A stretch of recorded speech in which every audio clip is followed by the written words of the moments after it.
but you feel like, I'm doing good, I'm doing enough. But if I had done all the little things, I would have done it. But this is the thing I learned. I wasn't going to make that mistake again in entertainment. I was going to do all the little things. Yes. I was going to take care. It was a lesson I had to learn. But the other lesson I learned, which was wonderful about the NFL, was people, the characters in the locker room.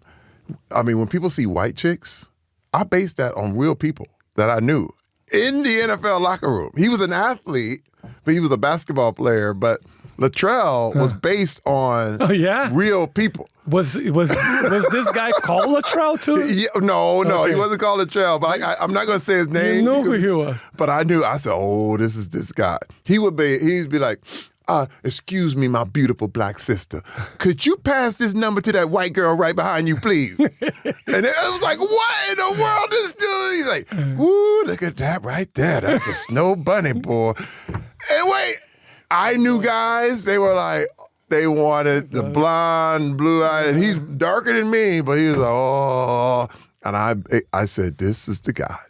This is the guy. But all my characters were like that.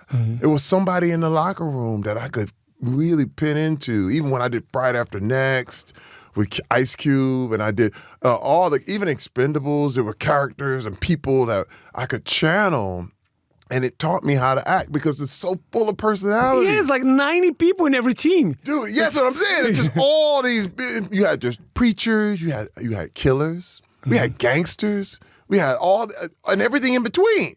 You had the nice guys, you had the country guy. Hey, what up, man? How y'all doing? You're like, everybody was in there. And I was like, oh, I could base something. It was like character study. You know what I mean? And so there were people who were like policemen. They were busy with their uniforms and business and the way they studied. And I was like, oh, like that guy, you know? And I remember just channeling characters and people. The best thing about being an actor is that you gotta live real life. The best actors live. Like Sam Jackson had a whole life before he started acting. You know what I mean? And by living, you get to see, and you get to pull on that. But when you see a young actor who's never lived, it's hard. After a while, they kind of run out of people. They get insane. Yeah. They don't have a life. They don't. They didn't see what you see. They never got frustrated with football, with family, or anything like that. They were born in that environment, and that's a lot. Listen, early success is a terrible teacher. You know what I mean? If you get it too early and you're like, oh, well, that's it, I won. Yay. It's horrible because it doesn't teach you how to overcome anything. So the minute you go on the obstacle, it's like, oh no, they crumble.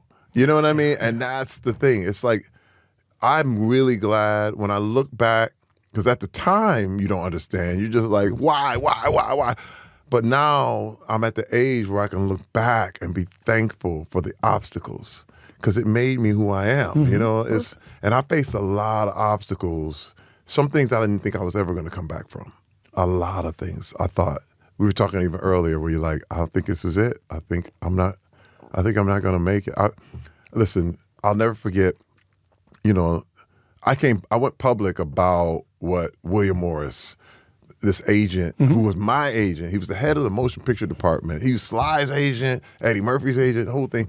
He grabbed me at a party, man. And he literally grabbed my privates. I'm like, hey, man, what are you doing? I don't know if Brazil know that story so much, you know? It's crazy because like, here it was huge, but I don't know.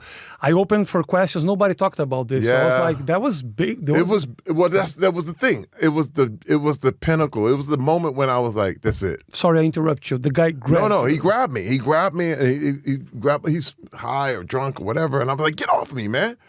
And he's like, oh, whatever. And I was so mad. I'll never forget. I was so mad. I wanted to kill him. But my wife was like, hey, you know, no one will believe you.